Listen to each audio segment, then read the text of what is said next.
she's going to think about you, not because you said something brilliant, not because you looked perfect or drove the right car or knew exactly when to text and when to go quiet. She's going to think about you because of how you made her feel when you were in the same room. And more importantly, how she felt the moment you left it. There's a specific kind of man who does that, who lingers, who lives in the back of a woman's mind long after the conversation ended, long after the night is over, sometimes long after he's completely out of her life. She'll be doing something completely unrelated, and something will remind her of him. The way he held himself, the way he wasn't trying, the way nothing about him felt like a performance. That man isn't rare because of his looks. He's rare because of his relationship with himself. And today I want to talk about what that actually means, not the surface version, not the advice you've already heard 100 times, or the real version, the deep one, the one that actually changes something when you understand it. Let me paint you a picture. Two guys walk into the same room, same event, same crowd, same opportunity. The first guy walks in scanning. His eyes move fast. He's clocking who's there, who's watching, whether the energy in the room is responding to his entrance. He's already adjusting, already performing a slightly elevated version of himself because there are people around, and people mean an audience, and an audience means a chance to be seen in a certain way. He smiles a little wider than he normally would. He talks a little louder. He's not doing it on purpose. He doesn't even notice he's doing it, but he's running a background program the entire time that says, am I landing? Am I being perceived the way I want to be perceived? Is it working? The second guy walks in and just walks in. He's not scanning for approval. He's not adjusting his energy based on who's watching. He moves at his own pace, settles into his own space, exists at his own volume. Not louder than necessary, not quieter to seem mysterious, just exactly himself, completely unbothered by whether the room confirms or rejects that. Now, here's the question. Which one do you think she notices? I'm not the one performing. She sees through that almost immediately, even if she can't articulate what she's seeing through. She just knows something feels slightly manufactured, slightly on, and manufactured things don't stay in the memory because they don't feel real. And what doesn't feel real doesn't create a lasting impression. The second guy stays in her mind because he felt like something solid in a room full of things shifting around, trying to get attention. He felt like someone who had already answered the question most people spend their whole lives trying to answer, the question of whether they're enough. That's what she felt, not a strategy, not a technique, a man who had already decided. And that decision, that quiet internal certainty, it radiates outward in ways that can't be faked. It's in the pace of his movement. It's in the way he listens without planning his next sentence. It's in the way he disagrees with something she says and doesn't immediately backtrack to make sure she's still comfortable. It's in the way silence doesn't make him nervous. It's in the way he looks at her like she's interesting without looking at her like she's necessary. All of that comes from one place, a man who is full.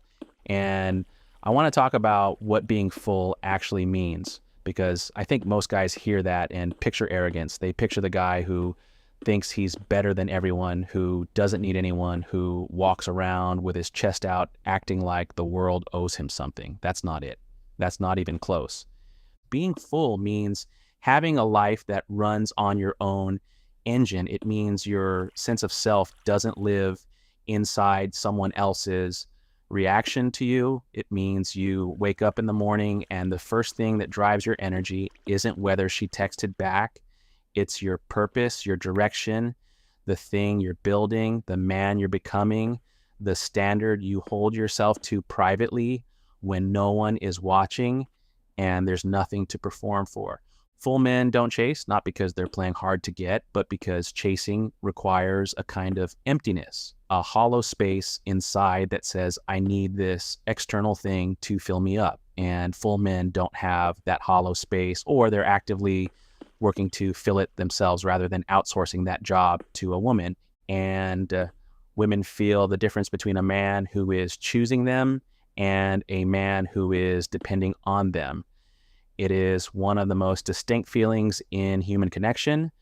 Being chosen feels like a gift. Being depended on feels like a weight. And no matter how much she likes you, the moment she starts to feel like your emotional stability is her responsibility, something in her starts to pull away. Not to hurt you, just to breathe. This is the thing that breaks so many connections that had genuine potential. The guy is real. The feelings are real. The spark was real. But underneath all of it is this quiet desperation that poisons everything. This constant low-level anxiety that says, please keep liking me. Please don't pull away. Please confirm that I'm worth it. And she feels that anxiety before he shows it. She feels it in the speed of his replies, in the way he over-explains himself, in the way he agrees with everything she says, in the way he bends and reshapes himself in real time to match what he thinks she wants. And all of that bending communicates one thing to her nervous system. This man doesn't know who he is, and a man who doesn't know who he is cannot lead, cannot protect, cannot provide the kind of emotional stability that she is fundamentally wired to need from a partner. So she keeps him at arm's length, not because he's a bad person, but because something deep in her knows that building something with a man who needs her approval to feel okay is going to be exhausting in ways she can't yet measure. Now, here's where most guys get this wrong. They hear something like this and they think the solution is to stop caring, to go cold, to play games, to become unavailable and distant and mysterious in some performed way. And that's just the opposite mistake in a different costume. You know, so going cold isn't the answer. Going full is. The goal isn't to not care about her. The goal is to care about yourself so genuinely, so consistently, so deeply that your okayness doesn't require her participation.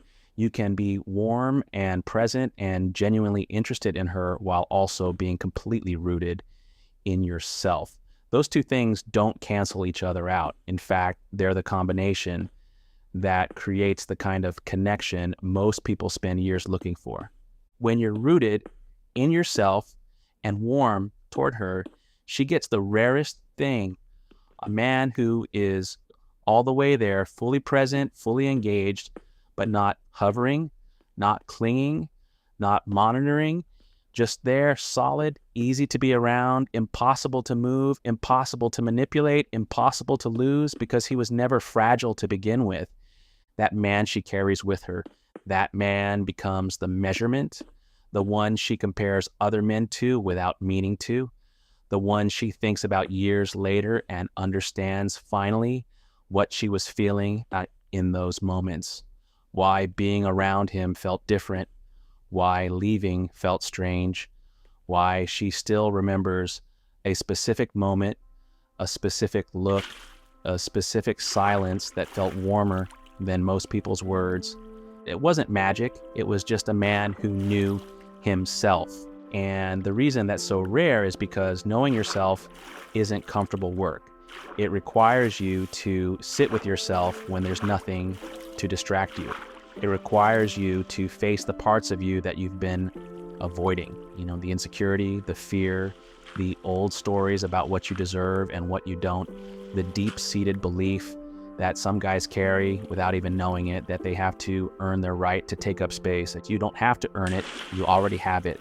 But you have to believe that before anyone else can feel it from you.